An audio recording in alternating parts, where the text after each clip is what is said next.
Hello, testing. Okay, that works. All right. I did want to spend some time going over some of the things in the episode because it's been a day or two since I watched it, and I didn't remember everything that was going on in it. And so I figured you guys might want a few minutes to refresh as well some of the pieces of what happened in the episode.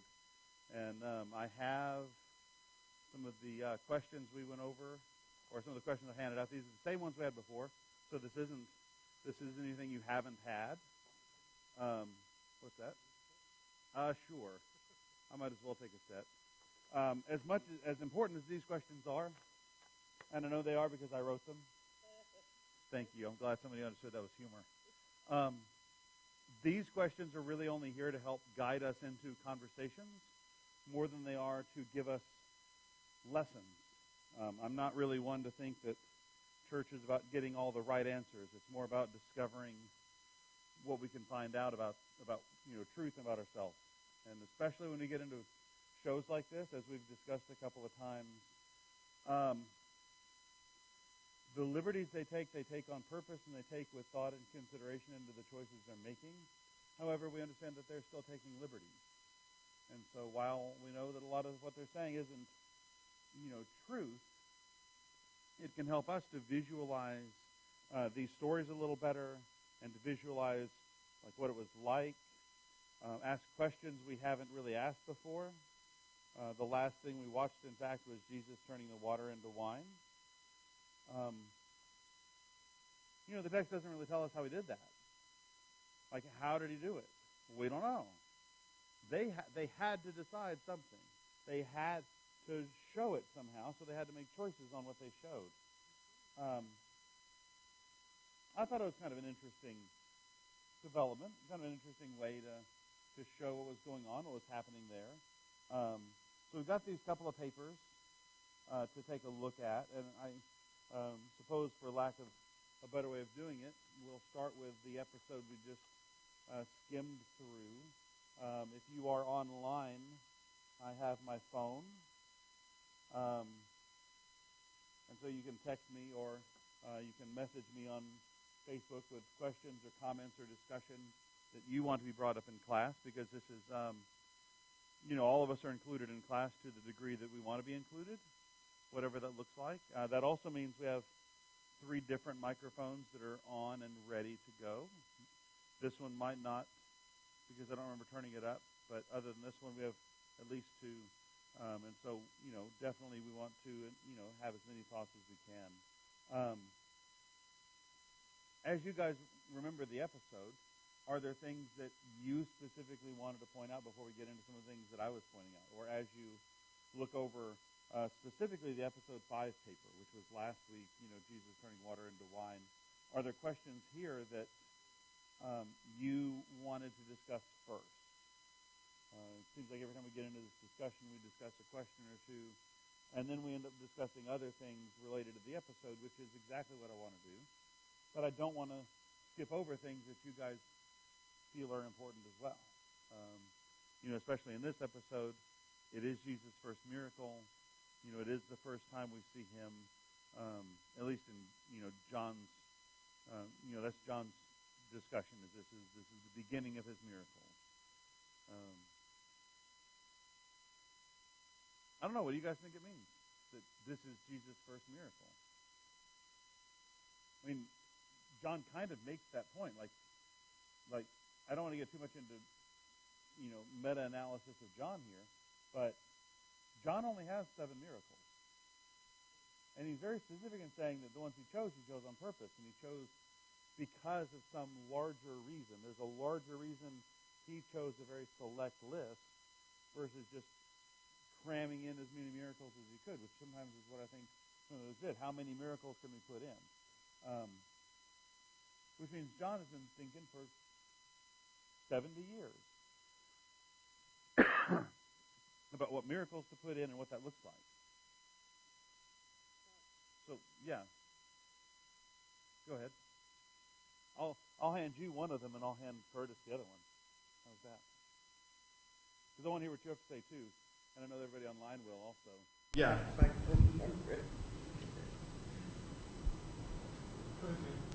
Yeah, go ahead. Well, Goes on the line that what you're saying is that John, at the end of his gospel, said that if he wrote everything Jesus did, there wouldn't be enough books to contain it all. And he wrote those that people would believe in Christ and through him have eternal life. So that's pretty neat, isn't Yeah, it? and turning water into wine is a miracle that in John's mind it's like, if you're going to believe that Jesus is the Christ, the Son of the living God, this miracle is going to help you do that. And I don't know, it just seems, for our modern times, it seems like an odd choice to me. I don't know what you guys think. Yeah. What is them fishing all night and catching nothing and then having a boatload of fish if it's not a miracle? Yes, exactly. I can't think of a verse that says this is the first miracle. It says it was the first miracle in Canaan. Yeah, or like this is the beginning of, yeah, exactly. And it did, if the fish thing was not in front of the world. Mm. So, you know, you could argue about what was the first miracle, but the water into wine was transformative. And I think that may be part of what he's getting at with the water into wine too. Is like this miracle is transforming the substance of a thing. For lack of a better way to put it, I think John sometimes he doesn't overthink what he's doing, but he thinks through all of the ways in which something can be looked at. And it does seem like, to a degree, that, you know, turning water into wine is changing the substance of something, and the underlying message is if he can change the substance of water into wine, then he can change the substance of people. That's a nice thought. You know, the same thing Yes. he said about the miraculous catch of fish. You know, if he's going to make Peter a fisher of men, Mm-hmm. then he's essentially saying, like, And you're going to catch not a few men, you're going to, yeah, by yourself, you're not going to be very good at this, yeah. but with me with you. me. You know, and we see the same kind of thing happen in Acts 2. You know, that when the church begins, so to speak, you don't have one or two people in the boat. You know, you have 3,000 people. So a couple things crossed my mind. Going by the storyline, and I've not gone back to check this. Since I watched it early this year, I've been meaning to go back and check. In theory, based on the storyline, Jesus has done two other miracles: healing Mary and the catch of the fish for Peter. Have you checked? And it's not a big deal, but have you checked to see what the sequence actually was? Well, based on- I do know that the writer of the show has said it is not meant to be sequential. Okay. As far as sequencing miracles, that works great until you get to John. Yeah. Because John kind of looks at Matthew, Mark, and Luke and is like, they think they're writers, you know. And I have my own theories behind that. Different You know, purposes. I feel like John wrote so much later that he read Matthew, Mark, and Luke, and he said, you know, these are good, but they're missing some stuff that I want to write about. And so he just doesn't write about any of the things they wrote about early. And I was just curious if you'd looked. Exactly. So yeah, I mean, and you're right. If I'm not mistaken, John specifically says that was the beginning of his works Yes. in Cana. So does that mean it's the beginning of his works, and his works began in Cana, or does that mean it's the beginning of his works in Cana? It's a linguistic problem that we don't have an answer to, realistically. And from the text, I'm sorry. No. So one of the things, I guess, real quick, too, as far as water to wine, from a Jewish perspective, when have they seen water transformed? And that would have been Moses' miracles. So there is a mental connection that we don't think of because we're not Jewish, that the Jewish community at that time would have actually tied it back to Moses turning the water into blood. Yeah, except this time it's useful. Right. You know, when you turn it into blood, it was Yeah. disgusting and revolting and useless and unclean. You know, and this time it is all of the opposite of those things. I had read one commentator, and that I can't disagree with what he says, but basically his point was, we also see him at a wedding helping others to celebrate this union of these two people. And so as much as we can point out the theological meaning, we can't escape the very real meaning that Jesus is not just the Savior who came to die, he's also God who came to celebrate with us. And I like that idea. I like the idea of understanding Jesus as a multifaceted individual, because he is more multifaceted than we are. And sometimes we kind of want to cut him out and form this image of him and then say, oh, well, you know, he's only here to perform some theological function, instead of, you know, I'm here to celebrate with people. You know, this is a big moment in their life, and I want to celebrate. I'm sure we're going to get there, but it reminds me a little of Lazarus, in that, you know, the most popular verse to memorize is Jesus wept. And Jesus wept even though he knew Lazarus was going to live again. Like it's, yeah, like he has compassion even in moments when he like knows better. Yeah. Like he knows that Lazarus is going to be raised from the dead, and yet still he grieves because this is the person he loves. And the people he loved are grieving. Yes, exactly. They don't know what's going to happen. You know, they just know that their friend is dead, and he's grieving with them. And here they know they're going to celebrate, and he wants to celebrate with them. In the film we saw, it was really public about the water into wine, but from reading the text, you can't tell how public it really was. It certainly doesn't tell you that everybody at the wedding knew what had happened. And in the writing of this, they made it quite clear that Jesus didn't come to be the star of this wedding. You know, and I think that caught the truth more than the public nature that everybody knew it was water into wine. I think when Jesus says, my time hasn't come yet, to his mother, he's saying, it's going to mess things up when it starts to get out. I'm not going to be able to teach these people as successfully if I've got a crowd to worry about, and that kind of thing. And also it fits with everything else that you read in the scripture, and the public nature of the water and the wine doesn't fit. Yes, exactly. And you also see that with like him speaking to Nicodemus, and you know, the woman at the well, and those are more private. And I love that about John. Like John spends a little more time seeming to be intimate with individuals instead of, you know, feeding the 5,000. Stephanie, you had a thought. I didn't see that this was being made public. I saw it being that he's actually talking to the servants, because that's who would be going and getting the water. The It wasn't in master public. of the banquet part. What was that? I think the banquet part would have been somewhat public compared to previous miracles. The master of the banquet said, Yes. this is you're bringing the best wine. I'm not sure that, I think the bridegroom said it in the scripture, and no. I can't remember what he's Somebody called, but yes, is, exactly. but it wasn't a speech necessarily that was made to. Yeah, and again, I think different translations call them different things, a steward or a And headmaster. it doesn't make a lot of difference. It's just that we don't want to get in our heads that it became public right then, because Jesus, even after this, was saying, don't tell anybody after a miracle. And this is also kind of an interesting thing about the Gospels too, and I want to dig into this, although it's not one of the questions we're dealing with. It's more a biblical question than a video question.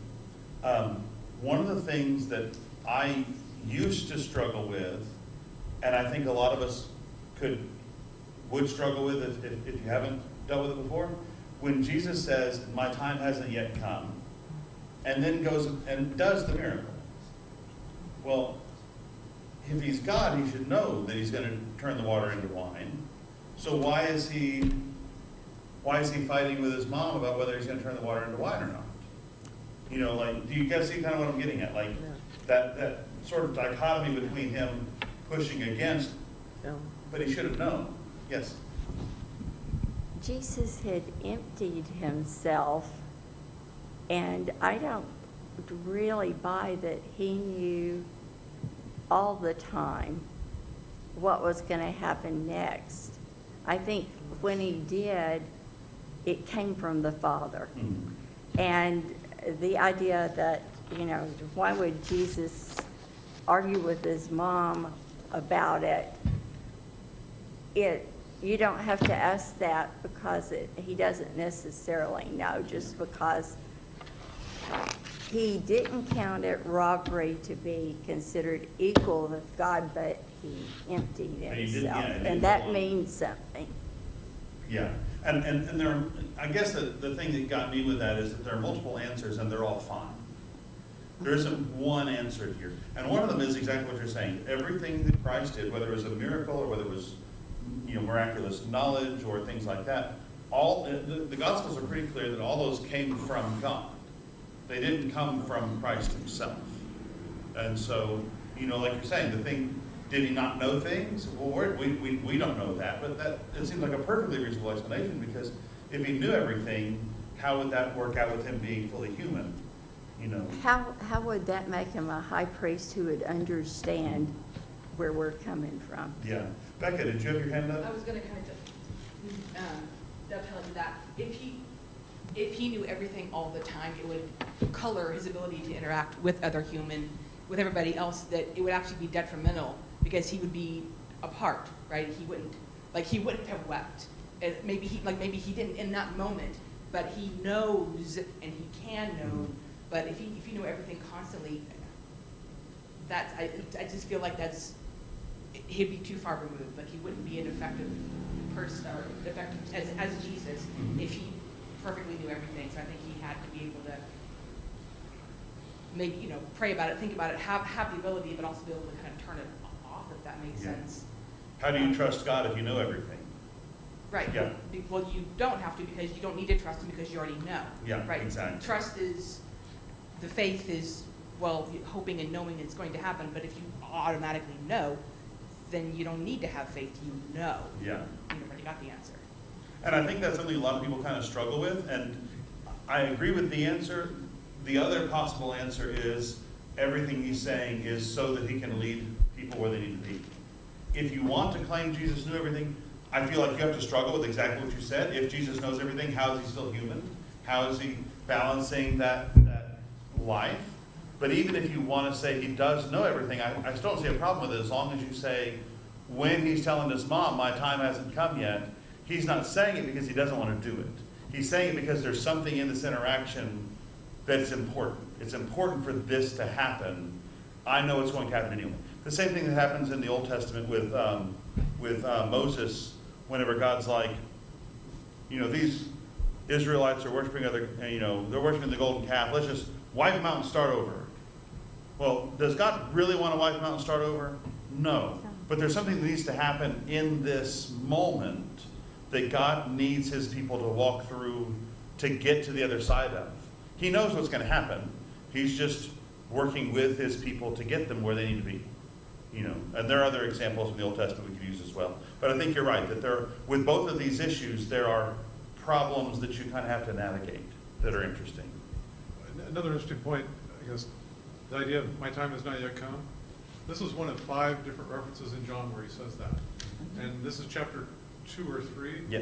And it's as late as chapter 8, which I don't know how many days or weeks or months that span, or years. But it'd be an interesting study to go back and actually say, okay, let's study, what does that phrase mean? Mm-hmm. Because he clearly pursued it here. He does other things. His ministry becomes very public, yet he still says, my time has not yet come. So the phrase probably has more meaning than what we give it. It actually does, yes, exactly. For them probably, and you know, you can specifically point out people like Judas, probably Peter, more than likely Peter, who thought that Jesus was coming to set up an earthly kingdom. Yeah. And they probably, the reason he says it in those instances, I'd like to go back and look at them specifically, is don't think this is the beginning of some conquering kingdom. That's not where this is headed right now. Because like you're saying, these happen even after public ministry. And John is kind of weird anyway, in that the majority of his book is like the last week of Jesus' life. He flips the script from the other gospel writers, and most of his writing is the last week instead of the 3.5 year ministry. So let's see. There's another element that maybe, it just pops in my head, was the kids learned the commandment, honor thy father and thy mother. Well, you think there might have been an element of him living that command by respecting his mother? I mean, I might be reading more into it, but No, I think you're exactly right. That's a fascinating kind of concept to think that essentially, I mean, we see this in the Garden of Gethsemane, right? That he's sweating drops of blood, and he says, you know, let this cup pass from me, yet not I will, but as you will. There's this definite like pressure on him to honor his father, so to speak. or his mother in this case. Yes, exactly. And then in this case, he's honoring his mother by saying, Oh, I see, yes. I don't want to start this journey to the cross yet, Yes. but I'm going to honor my mother. We see the same kind of thing in Luke, where there's this phrase in Luke where Luke says that Jesus turned his face toward Jerusalem. And this is this very deliberate moment in Luke, because Luke isn't chronological either, where essentially he's saying, I'm headed to the cross now. All that was fine, but now I'm on my way. And this seems like that moment in John. You know, now we're beginning. And then, like you're saying, every time that comes up, it's sort of another step toward the cross. At the beginning, they had this moment where Jesus was at the temple, and you know, he's like 12 years old, and his mom finds him, and there's that moment where he's like, didn't you know I'd have to go about my father's business? Did you guys have thoughts or considerations about how that was done? Did you like the way that was done? Did that seem like the way that would have happened in your mind? It's something I've always kind of wondered about. You know, even going back to what you were saying about his knowledge or his foreknowledge or him understanding who he was, and that whole thing, like that whole ball of twine that I get wrapped up in sometimes, of how much did he know and what didn't he know, and then here he is 12 years old and he seems to know all of the things. Well, yeah. When I was a kid, and maybe this is bad theology, when I was a kid, I was taught that he was able to do that because he was God. Yeah. Like at 12 years old, he's able to teach in the temple because, well, he wrote the law, he wrote the Old Testament, so obviously he knows it really well. You know, this is like going to a book signing and asking the author questions about the book. And I see you shaking your head. Is that bad theology? I think so, by the way. Yeah, But okay. I wouldn't say it's bad theology. That's not what I come to when I read the Bible. Mhm. I get, because of what you were talking about, I get that Jesus knew like a 12-year-old could know. And 12-year-olds can have very strong convictions, and they can know something very well, but they don't know everything that they can know about it when they're 30. Mhm. And I think it's more like that, and I think that there's no way for me to know all the ins and outs of how he came to understand things, because I don't understand the minds of people, much less the mind of God, and we're dealing with Yes. an interplay there. Yeah, and I totally agree with you. And it's not so much something that I know the answer to. I guess this is one of the subjects that I enjoy the journey with people more than I enjoy the destination. Because in the end, we realize like our knowledge in the subject is limited by default. So we don't know what he knew at 12. Later, I had professors tell me, well, no, Jesus was fully human. which means that at 12 years old, when he's at the temple and he's teaching the law, that's because he studied the law. It's not that he was magically zapped with it at 5 or something. You know, he's done the research, he's done the study, he's been, you know, he's gone to synagogue, you know, he's learned this stuff the way that all of us learn this stuff. And I like that answer better. I don't know if it's more true, I don't know. But it makes more sense to me from your perspective too, that Jesus had to work hard to know stuff, just like I have to work hard to know stuff. Rather than getting zapped with it like it seemed like everybody else in my school did, you know, that they had, that this was something he had to work for. There was this moment, which we didn't watch because we only kind of skipped through it in order to see like the major touchstones of the episode. But in episode 5, specifically, there was this, I mean, you would know better than I would what happens later, but there was at least the beginning of a conversation between Nicodemus and John the Baptist.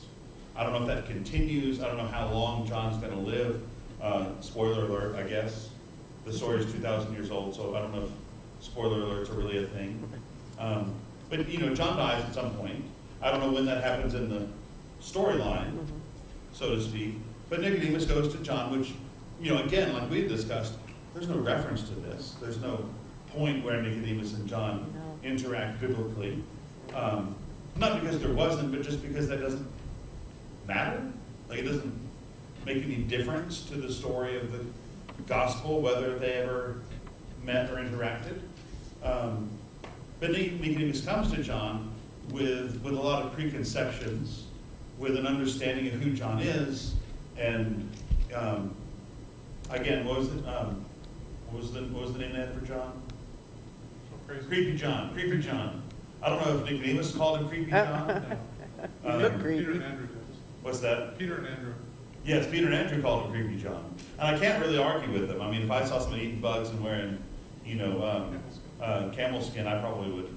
That's not a far nickname for me. But he had like all these preconceptions, and then eventually he begins to listen to John. And if you remember that interaction, I don't remember it super well because it's been a couple of weeks. What do you think about that interaction? Even just what you know biblically about those two individuals. Yes. It fits with what we are told about Nicodemus in just little tiny pieces of information later, that he had a true curiosity and wanting to know, and not just a curiosity, he wanted to know what was true. Nicodemus was driving toward the truth, whatever, yeah. Yes, Yeah. and he was portrayed as asking John questions that it would be hard to hear some of the answers for him, but he was still wanting the answer. There's a lot in the show that I've seen so far. There are a couple of things to not like about Nicodemus. There are moments where he is very much displayed as a Pharisee in the negative sense of the word. You know, wealthy and pompous, and I know more than you do. But there are a lot more times where John is the kind of person I would like to be. Who is like, I know what I believe, and yet... You mean Nicodemus? Yes, sorry. John. Where Nicodemus is like, I know what I believe and I know what I teach, and yet here Lilith is having 7 demons cast out of her. Instead of closing my eyes to that, I need to figure this out. I need to find out who did this. And You know? he thought it was him at first, and she said it wasn't. So he wants to know what? How could it happen? Yeah. How did this? It couldn't. Yeah. He said it couldn't happen except by God doing it. Yes.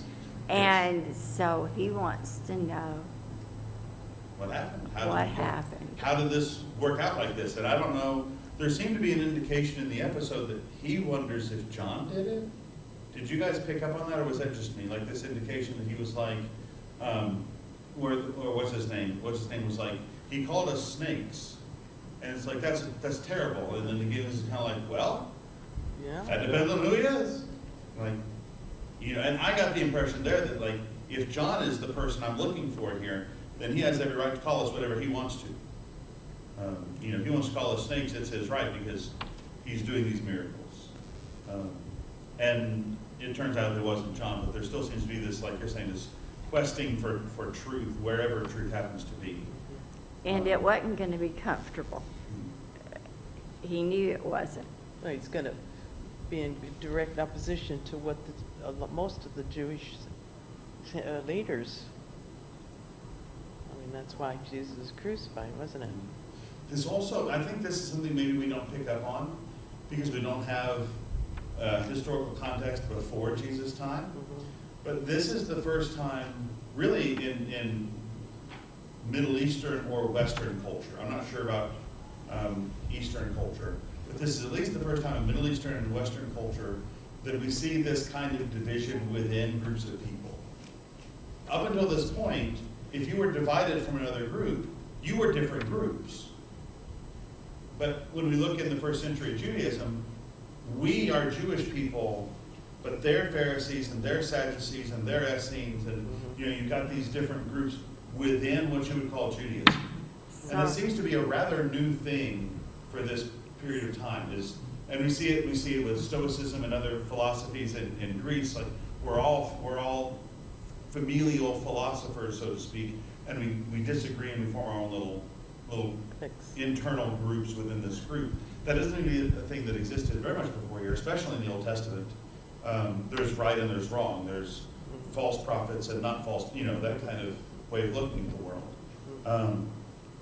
And so with Nicodemus, it seems to be more along the lines of, there's something here I need to find out. There's a lot of thought that maybe John is partly Essene in his theology. There's some definite points of disparity, but in a lot of what he says is Essene. So you can see, Nicodemus is trying to connect all the dots here. What do you mean by Essene? I don't want to get too much into the history there, but essentially, the Sadducees took over temple worship. They were the high priests. They were most of the priests. They were, a lot of the Sanhedrin. They were the leading group, and they became the leading group basically by kicking the Essenes out. And the Essenes said, "Well, if you're going to play like that, I'm going to take my ball and go home." And they did, and they just went off into the desert. Okay. And they just formed like an enclave in the desert. It's coming back now. Where they just like chilled out in the desert and said, and they actually called themselves followers of the way, which is interesting because that's the first thing that the Christians are known as, and it seems like that wasn't something they invented. It was something that they borrowed from the Essenes, this idea that they're followers of the way. Jesus has some definite Essene leanings. John does as well. The biggest difference with John and the Essenes is the Essenes believe like we're it. We're going to stick together. If you're going to be one of us, you've got to like go through all this stuff to become one of us. And John is very much like, if you want to be a follower of me, I'll dunk you in the water, and we're all good. Like that's the only thing I'm going to require. And that was not Essene theology, but they were it's like a separate group of Jewish people. Yes. Just a fact that the Essenes are why we have the Dead Sea Scrolls. Yes. Yeah, the Essenes are really important to our understanding of the Bible. It's a really cool story, how all that came out. But and the idea is that John was an Essene to a degree, and then saw the problems with Essene theology, and maybe he left the Essenes to say like, no, this isn't the way God works. God doesn't work by closing you off in one little group, and then if you want to be a part of God's kingdom, you've got to come to us and follow all the steps. He's going to offer grace to everyone, and that's where you see that happening. Which, theories are lovely. None of that's in Scripture. I did like this quote. There's this moment when Nicodemus is talking to John, where he sits down and says, "Tell me about your ministry." And I thought that was like a fascinating, communication point, because again, the Pharisees and the Essenes didn't really hate each other, so to speak, not like the Sadducees and the Essenes did, but there wasn't really any love lost there either. let's not name names, but can you think of any two groups that don't disagree now? Don't disagree. That disagree now, that like vehemently disagree? Like we can all pick a couple of sides of arguments and say, well, these people and those people don't get along. When I was a kid, for some reason, it was like Ford and Chevy people don't get along. I don't really hear that much anymore, but that was like a big deal when I was growing up. You need to go buy a truck. You'll get back into it. Yeah, maybe that's why I don't buy a truck. I don't know. And then no one likes Nissan truck owners for some reason. I don't know. No, I don't even know what yours is. Okay, good, yes. I was hoping it wasn't a Nissan, because I was suddenly thinking like maybe I spoke too soon. But like, we can all think of those things that divide us. And especially right now. And so I love, and even though this is an old show, kind of, this is like last year, I love this thing in the episode where it's like, Nicodemus is essentially saying, hey, tell me what you're doing right now. Like, tell me about your ministry. Mm-hmm. And it was just interesting to me to think about, when was the last time we sat down with somebody that we did not agree with, and we just said, tell me more. Not tell me more so I can talk to you about how you're wrong. Not tell me more so that I can criticize you. Not tell me more so I can jump in the middle and try to redirect you, or just tell me more. So there's an understanding, but that's, Yeah. Like, we may not agree on this issue, but that doesn't mean I don't love you. That doesn't mean we're not playing on the same team. That doesn't mean we can't work together. We can do all of those things, even if we disagree on locusts as a means of, physical nourishment. We may disagree on that fact. We may disagree on, pachydermal clothing choices. But that doesn't mean we can't sit down and discuss what we're doing. More important things. Yeah, there are more important things than whether you wear camel's hair clothing. I feel like that'd be an odd choice for the desert. That's just me. So, yeah. it's a bigger picture, I was talking to somebody today, and she was telling me about having put something on Facebook, and it caused a division in her family, and it was very hurting. And I said, well, at the end of the day, vaccine, no vaccine, your relationship with your family, is the important thing. And I think that, and again, you mentioned the vaccines, and there are literally 1,000 issues we could point out. Yeah, I don't want to And go there. that's one of them, Yeah. obviously.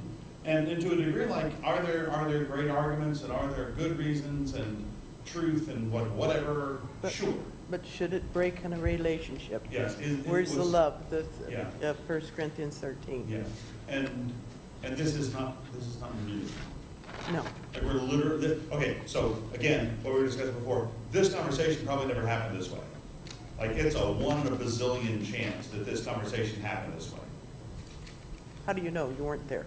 Yeah, they weren't, they're making it up. But to your point, that I could see him doing something like this. Because of things that you've read about him, it fits with Yeah. his personality. And I know that division was a really big deal back then. I know that Jesus died, as far as like historically, or whatever. I know that he died because he kind of riled up some of these divisions and captured the attention of people, and a lot of the same things that if you did today would be cause for the same division. So this isn't new. Under the sun. This, the division we're dealing with now isn't new. It is new for us.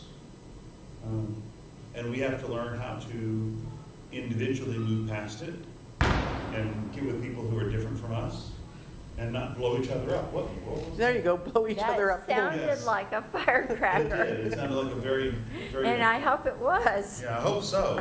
Oh, gosh, Gil. Yeah, if not, something's heading our way. But yeah, I think that was one of the interesting things about this episode and that moment that I thought was, like, we can disagree, and that's fine. I love disagreeing with people. But at the end of the day, that's a person. Yes? There's a difference between disagreeing and sitting in the seat of the scoffer. Mhm. And when you disagree with somebody and you've got to kind of laugh behind your, Mask. or Mask maybe or- not behind your mask, at them every time you disagree, like it's so important. that's something God does not want us to do. Mhm. Yeah, 2 years ago at camp, one of the main points that we made at camp was that everyone's made in the image of God. And by definition, they're deserving of love and respect and dignity and be treated like you would want yourself to be treated. That we don't treat someone else with respect and dignity and love because they're great or because we're great, but because God is great and He's placed His image in all of us. And, that makes a lot of, that I think that would help us, in a lot of the divisions we're dealing with now too. I But didn't if- go ahead. But if somebody can have the opposite idea with us, and we don't have this scorn for them because of it, even if we think it's an important point, because we can have a hope that they'll change their mind, but we still shouldn't have this scorn. Yes, exactly. And I think that's something that we if we follow our culture, it's going to be hard for us to not have that scorn. It's And- heavy right now in our and culture. but it's really hard too because we like to. And I'm a firm believer in truth, Mhm. but I've never yet argued anybody into changing their mind, and I've never been argued into changing my mind. And you've never laughed at them into changing their mind. Yes, I never laughed at somebody until they changed their mind, at least not for long. I did like one of the, I read this question on a study guide some other church did somewhere on this episode. I really like the concept here. How do you think Jesus' parents struggled in raising him? Oh, wow. Like what would, and again, this gets into exactly what you were talking about and exactly kind of the gist of what we've been saying. Like it all depends on how you perceive what Jesus would have been like as a child. But like if you were Jesus' parent or Jesus' like aunt or uncle, like what would have been the struggle, do you think, in that in that childhood?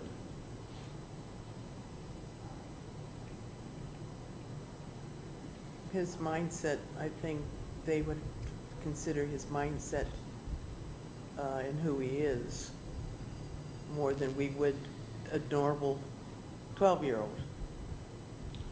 Let me rephrase what you said, and then you tell me if this is what you kind of mean. I don't know what I mean.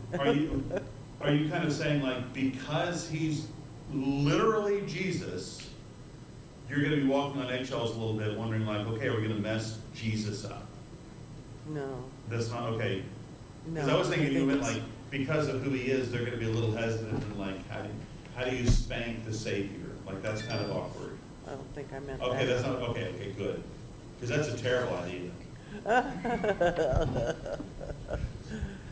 I think there probably was kind of a acknowledgement because when they took him to the temple, Anna and Simeon, if they witnessed that probably. Oh, I get what you're saying. Like because his, and I'll use a word that may not be exactly right, but like he would have been driven toward a goal more than like his mindset would have been focused on godly things, where we're thinking, why don't you play soccer or Maybe he did. maybe, I don't know. yeah. What do you guys think? What do you think would have been the struggle in raising Jesus? Do you have a microphone?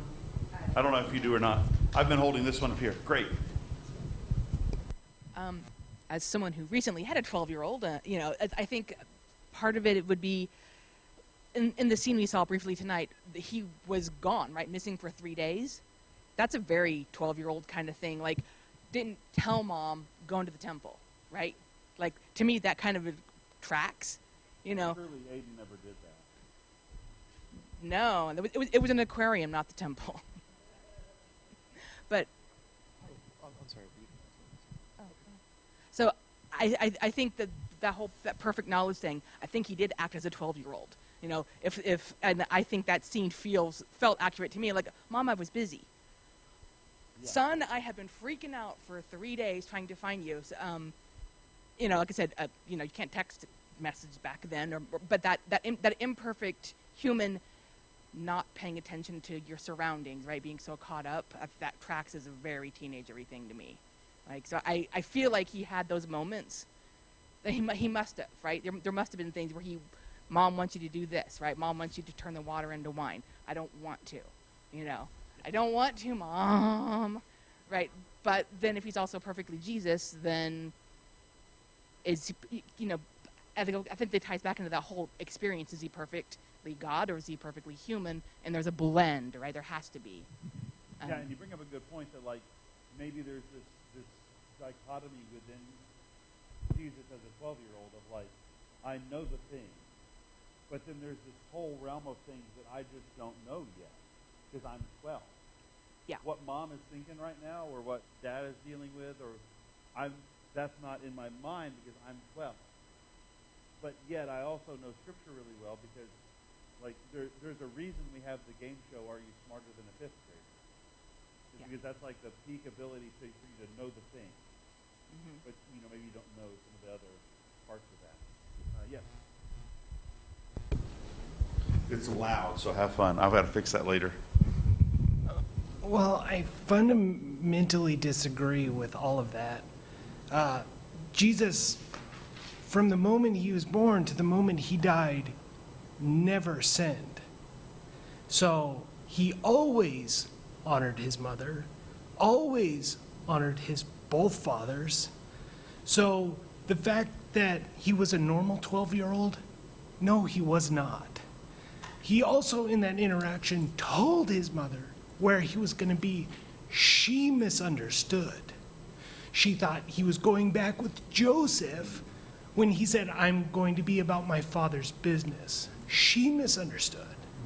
But even in that interaction, you saw that he honored his mother and was like, okay, I will do as you say. So, no, he wasn't a normal 12-year-old. We have to remember, yes, it's difficult to struggle with the thought of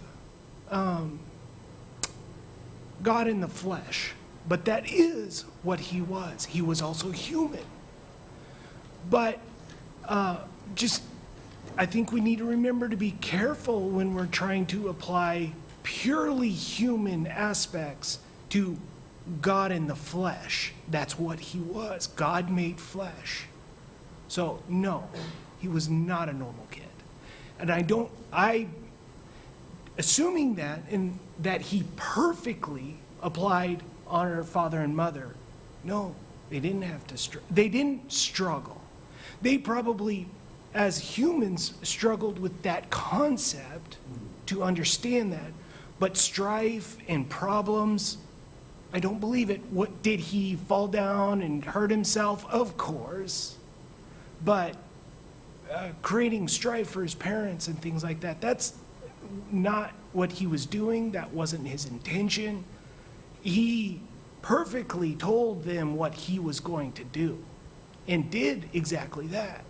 But Mary misunderstood. Mary didn't get it. Like many of his disciples just didn't get it. And he, in his ministry, even said, there's some people who are just not going to get it. But I want them to try and come to me and understand and get it. So. We can grab some batteries. Apparently they died. And I guess that's sort of where my mind was going as well, in that the struggle here isn't necessarily struggles that Jesus is going to cause, but it struggles that because he's there, they're still going to have. And I think that's more what I meant, or what I was thinking as far as like, how do you discipline a 6-year-old Jesus? Because I would argue, from my own personal understanding of accountability, that a 6-year-old Jesus might have done stuff wrong. Because sin doesn't apply to a 6-year-old. But, and while Jesus would have fulfilled the law perfectly, he still had to be 100% human. He still had to be a person. That doesn't mean that he sinned, but he had to struggle. And I think there's a difference between sinning and struggling. And especially for Mary, we see her struggling with a lot of the things that are going on, even when she goes to Jerusalem. there's a struggle there, but I agree with you. I don't think it has anything to do with Jesus like lying or being dishonest or whatever. I think it's like every 12-year-old I know. They can be perfectly honest and you still misunderstand them. They can be as clear as they think they're being, but what you hear and what they say aren't necessarily lining up. And that's just humanity. That's not sin, that's not dishonor. It's just, like you're saying, I'll be about my Father's business. And then she's like, oh, okay. He'll be in the other wagon or cart. They didn't think they called them wagons. But let's see. Speaking of, Lynn messaged in. Hold on, let me see what he's... So Lynn says, the struggle we may have had as human parents is trying to accommodate Luke 2:52 and the astounding wisdom he was showing in the temple at 12 years of age. Regardless, he never sinned unless you assume that he was only human until he was 12. We must be careful, with the speculation. But yeah, I would agree that he certainly didn't sin, during his lifetime. But it does seem like his parents would have struggled, nonetheless. Yeah. And then, any last things to mention before we start closing up? It does say 52, Jesus grew in wisdom and stature. He grew in wisdom. Yeah, exactly. And, of course, then that kind of leads to the fact that you can't grow in wisdom if you have all wisdom at the beginning. So there's a... Yes? I was just going to point out, this is where it feels somewhat literary. Out of all the events out of his life, he pulls out this one event that specifically calls into question, like, the relationship between his mother and his father, and kind of like, it's foreshadowing, and I feel like they're calling that out for a reason. It's not meant to be like a summative event of, like, this was Jesus as a child. It was their way of having a montage. Like, hey, here's this one anecdote that explains a whole lot, or it gives it that perspective. But yeah, and it does seem like you're saying, the dichotomy that they're painting here is between Jesus doing godly things and him being a kid, him, getting in the right car with his parents and like all the things. The same thing we see in the Garden of Gethsemane later, and that struggle is a struggle he's going to have. The other thing I'll mention is that this is Luke's account, and Luke is specifically the one who says that Mary treasured all these things in her heart, and Mary would have been, in my mind, Mary would have been like the only real source for this information, which tells me that Luke got this information from Mary, meaning when she, and I don't know, I just imagine Luke sitting down with Mary and just talking about Jesus' life as he's compiling source information for the gospel and how all that's going to work, however that worked. And this is, like you're saying, this is the story that kind of helped people understand who Jesus was and what that would have been like, the struggle they would have had. Speaking of, did you want to talk about your afternoon before we close up? Or? Well, when we pray, we can give thanks. Well, they don't know, so I don't know if you want to tell them. Yeah, do you want to? I'll tell them. Here you go. Good catch.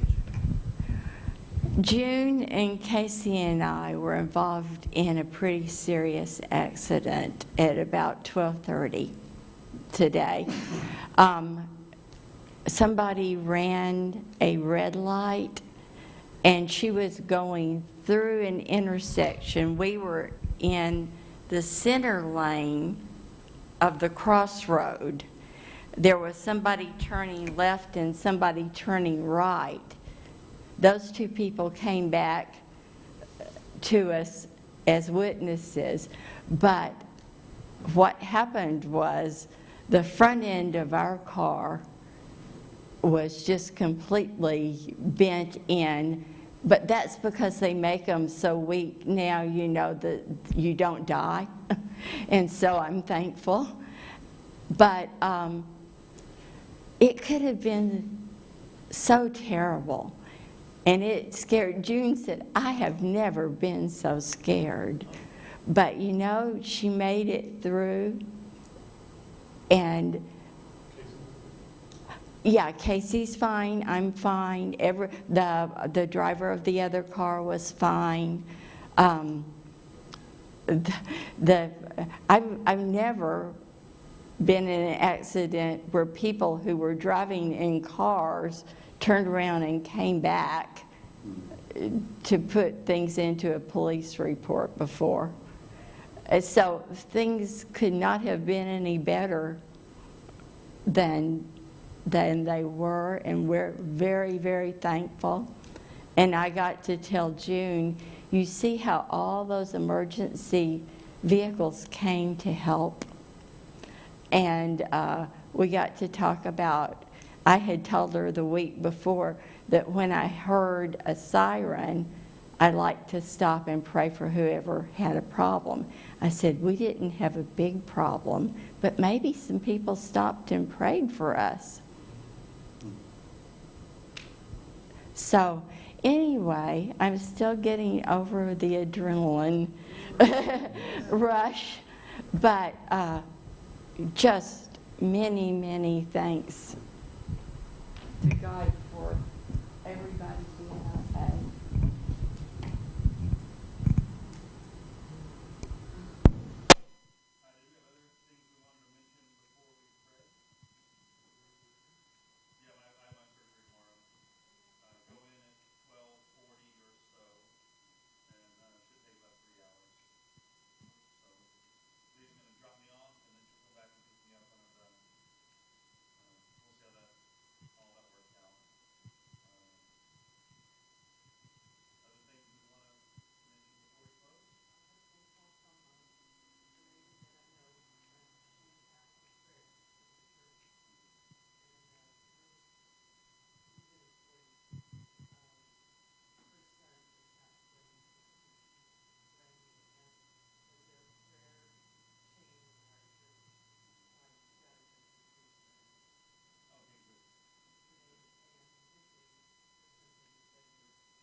is at noon. I realized this was on mute. My surgery is at 12:40, or actually my check-in time is at 12:40, so I go back around like 2:30 or something. I go back when they're ready for me, I guess. It's a pretty minor surgery. They're fixing my hernia, so it's more a recovery thing than a surgery thing. I can't work for like. I said.